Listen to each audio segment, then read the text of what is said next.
Tuhan bersamamu dan bersama rohmu. Inilah Injil suci menurut Matius. Dimuliakan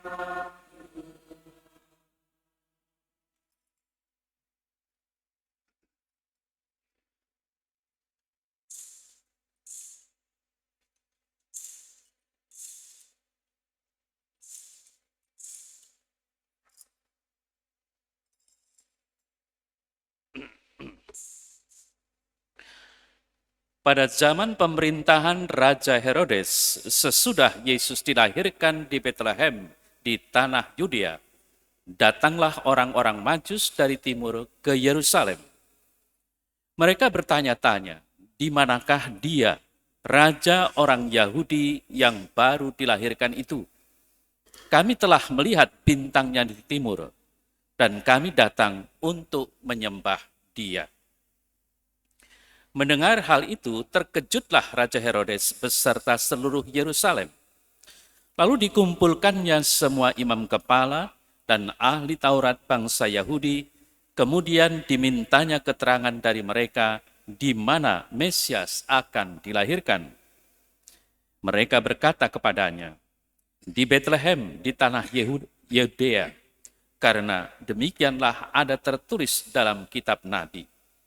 Dan engkau Bethlehem di tanah Yehuda, engkau sekali-kali bukanlah yang terkecil di antara mereka yang memerintah Yehuda, karena dari engkaulah akan bangkit seorang pemimpin yang akan menggembalakan umatku Israel. Lalu dengan diam-diam Herodes memanggil orang-orang Majus itu dan dengan teliti bertanya kepada mereka kapan bintang itu nampak. Kemudian ia menyuruh mereka ke Bethlehem, katanya, pergi dan carilah anak itu dengan teliti, dan segera sesudah kamu menemukan dia, kabarkanlah kepadaku, supaya aku pun datang menyembah dia. Setelah mendengar kata-kata Herodes, mereka pun berangkat. Lihatlah, bintang yang mereka lihat di timur itu mendahului mereka hingga tiba dan berhenti di atas tempat di mana anak itu berada. Ketika melihat bintang itu, mereka sangat bersukacita. Mereka masuk ke dalam rumah itu dan melihat anak itu bersama Maria, ibunya. Lalu mereka sujud menyembah dia. Mereka pun membuka tempat harta bendanya dan mempersembahkan persembahan kepada anak itu, yaitu emas, dupa, dan mur. Kemudian karena diperingatkan dalam mimpi supaya jangan kembali kepada Herodes, mereka pun pulang ke negerinya melalui jalan lain. Demikianlah sabda Tuhan. Terpujilah Kristus.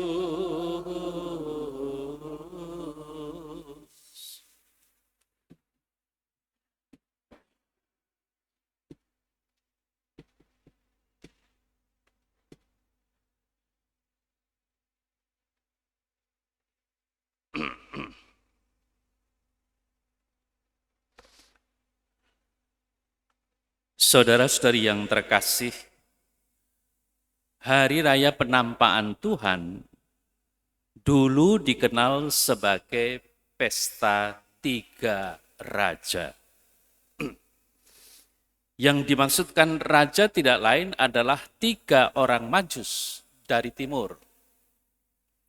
Dan secara tradisional kita tahu mereka bernama Baltasar, Melkior, dan Kaspar.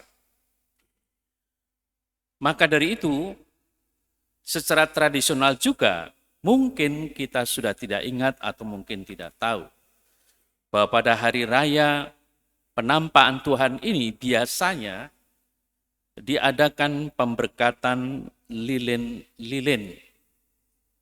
Itu yang pertama. Untuk apa? Yakni untuk dibawa pulang Dan lilin-lilin itu akan dinyalakan ketika keluarga itu berdoa bersama khususnya. Itu yang pertama. Lalu yang kedua adalah dari nama-nama tadi, Baltasar, Melkior, dan Kaspar, di huruf yang pertama dari nama mereka dituliskan di ambang pintu dengan tahunnya, umpamanya 20 BMK 25. Maksudnya apa? Maksudnya tidak lain adalah menunjukkan disinilah tempat Yesus berada. Dan 3 Majus itu telah hadir berziarah, bertemu dengan Sang Mesias. Nah, tentu saja yang dimaksudkan atau yang diartikan di situ tidak lain di rumah setiap orang-orang Kristiani. Yesus itu ada, Yesus itu berada, Yesus itu bersama dan bersatu dengan umatnya. Nah, ini 2 kebiasaan tradisional yang seringkali dibuat pada hari raya penampakan Tuhan. Nah, kalau dulu dikenal sebagai pesta 3 raja, sedangkan sekarang penampakan Tuhan, ini menunjukkan adanya suatu pergeseran tekanan. Dulu yang menjadi tekanan adalah 3 rajanya, tetapi sekarang justru Tuhannya. Tuhan yang bagaimana? Tuhan yang menampakkan diri. Kepada siapa? Memang dalam kisah tadi kepada 3 orang Majus. Tetapi sebenarnya ini mau menyimpulkan atau menandakan kedatangan Tuhan Yesus, kelahiran Yesus ke dunia ini bukan hanya untuk orang-orang Israel. Bukan hanya untuk keluarga Yosef dan Maria. Bukan hanya untuk para gembala, tetapi seperti yang dikatakan oleh Nabi Simeon, bahwa kanak-kanak ini akan menjadi terang bagi bangsa-bangsa lain. Dan itu nyata setelah 3 Majus dari timur, berarti orang asing, yang datang mencari untuk menyembah raja yang baru lahir itu. Saudara saya terkasih, di awal tadi saya katakan bahwa ini adalah hari misi anak misioner yang ke-182. Dengan tema anak misioner, peziarah harapan dari hati ke hati. Dari tema itu kalau kita mulai merenungkan kenyataan yang namanya misi sampai sekarang itu masih terus diperlukan, dibutuhkan. Bahkan ungkapan tidak ada gereja tanpa misi itu masih berlaku sampai sekarang. Artinya apa? Tidak ada gereja yang tidak bermisi. Nah, arti misi tidak lain adalah membawa kabar gembira, kabar sukacita, membawa kabar Injil kepada semua bangsa.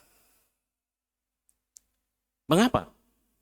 Karena sampai sekarang kita tahu bahwa tidak semua orang, tidak semua bangsa menerima kehadiran Tuhan Yesus.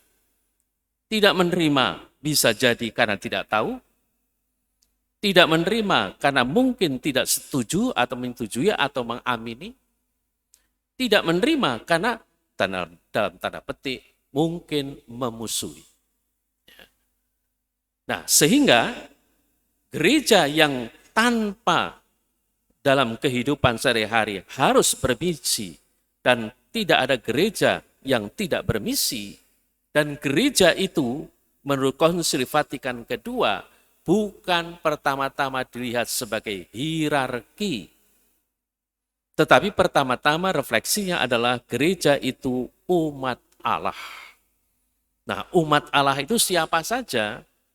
ya hierarki, ya termasuk kita kaum awam. Itulah gereja. Nah, maka kalau dikatakan bahwa tidak ada gereja tanpa bermisi, berarti misi itu adalah tugas kita semua. Nah, mungkin saja kita yang sudah senior atau yang sudah tua merasa diri bahwa sudah tidak mungkin lagi untuk bermisi. Justru itulah mengapa muncul hari misi atau anak misioner. Karena anak-anak dan remaja itu mempunyai suatu perspektif ke depan, harapan yang jelas bahwa merekalah itu yang akan meneruskan misi itu. Yang akan meneruskan pewartaan, pengabaran kabar sukacita Injil kepada semua bangsa. Maka gereja secara hierarkis, secara institusional sangat mendukung hari anak misioner ini. Saudara saya terkasih. Lalu apa relevansi bagi kita saat ini di mana kita sungguh-sungguh menjadi orang beriman yang meyakini bahwa Tuhan Yesus itu diperuntukkan semua orang. Sadarilah, kita ini orang Indonesia yang di Indonesia. Kita bukan orang Yahudi. Tetapi mengapa kita menerima Kristus? Mengapa kita percaya kepada Yesus? Ini semua berkat para misionaris. Mungkin kalau sekarang kita hanya melihat satu atau mungkin dua orang misionaris. Umpamanya malam Natal saya harus mempersembahkan misa di Hanura. Karena Romo Paul Biu ini misionaris map dari Prancis. Dan map tinggal Paul Biu ini. Yang Belanda, SCY sudah tidak ada di Lampung. Padahal kita tahu, dulu gereja di Lampung ini yang menumbuh kembangkan tidak lain adalah para misionaris dari Belanda, kemudian juga menerima para misionaris Projo Map Prancis yang diterima oleh almarhum Monsignor Albertus Hermeling. Nah, sekarang kita melihat kenyataan tinggal satu orang misionaris. Lalu ke depan, beberapa tahun lagi kita nggak tahu, siapa yang ingin menjadi misionaris? Kalau kita melihat, umpamanya misa-misa yang disiarkan lewat media sosial, di Eropa, kebanyakan para imamnya sudah berkulit hitam dan berkulit sawo matang. Berarti apa? Para imamnya yang bermisi ke Eropa tidak lain adalah orang-orang dari Asia dan dari Afrika. Tidak lagi dari Eropa untuk Eropa. Zamannya itu dulu, Eropa ke Asia, Eropa ke Afrika. Nah, tapi yang jelas bahwa semuanya itu berkat adanya misionaris. Misi yang diemban mereka tidak lain adalah mewartakan kabar sukacita, sehingga di mana-mana tumbuh berkembang orang-orang atau gereja Katolik di mana-mana. Dan kita tahu tidak hanya gereja Katolik, tidak hanya soal misi, juga ada sending dari saudara-saudara kita gereja Reformasi. Sama. Ya. Nah, maka yang terpenting sekarang adalah bagaimana kita bersama-sama menanamkan semangat misio, semangat diutus, atau menjalankan perutusan, atau menjalankan pewartaan supaya semakin banyak orang yang percaya. Ya, kepada siapa? Kepada Tuhan kita Yesus Kristus. Siapa itu? Yang lahir yang kita peringati di malam Natal. Dan yang kita rayakan saat ini di mana Yesus yang menampakkan diri sebagai Tuhan kepada semua orang, kepada segala bangsa. Nah, lalu bagaimana? Apakah ini mudah? Saya pikir memang tidak mudah. Kalau sekarang kita melihat banyak umat Katolik, ya, ingatlah bahwa misi ini sudah berlangsung sejak tahun kapan? Kan sejak tahun 1928 sekian. atau 1940-an. Berarti apa?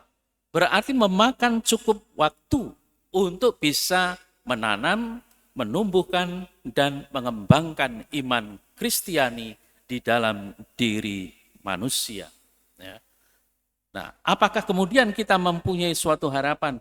Wah, karena kita adalah orang-orang modern, maka pasti akan lebih banyak orang yang tahu dan kemudian percaya kepada Yesus.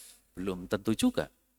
Tergantung bagaimana semangat kita sebagai komunikator-komunikator yang bisa menyampaikan dengan baik siapa itu Tuhan Yesus.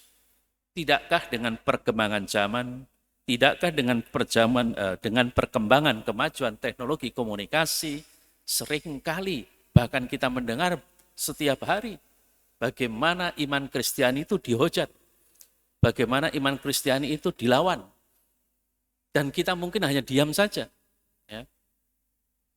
Memang kita sadar bahwa kalau kita berbicara tentang iman kita, tentang Yesus Kristus yang ada dan diwartakan di dalam Alkitab, kita sadar bahwa semuanya itu bagi gereja kita telah selesai lama, tidak perlu digugat lagi. Yang terpenting apa?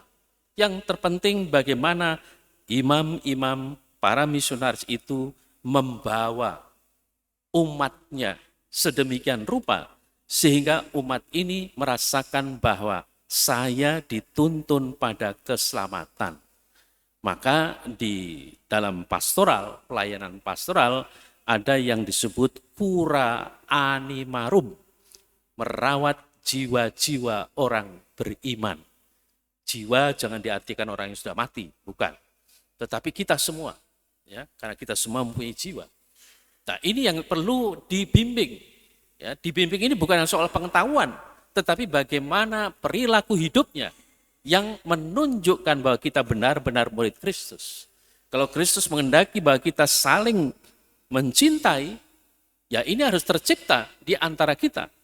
Dan bagaimana hal itu harus kita tunjukkan kepada dunia. Pertama-tama, para gembala khususnya, para misionaris itu memberikan contoh, memberikan teladan.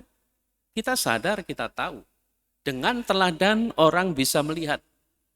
Saya selalu mengatakan orang sekarang ini jangan hanya dikhotbahi, tetapi diberikan contoh yang konkret, yang nyata. Nah, dengan cara begitulah kita memberikan yang namanya kesaksian.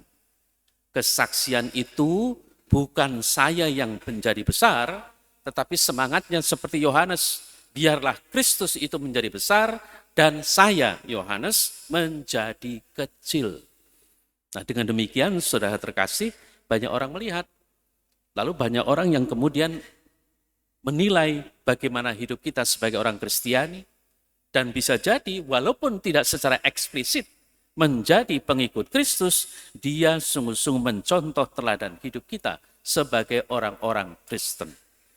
Maka dari itu, seorang Kardinal Ratzinger mengatakan bahwa ada orang Kristiani yang eksplisit maupun yang implisit.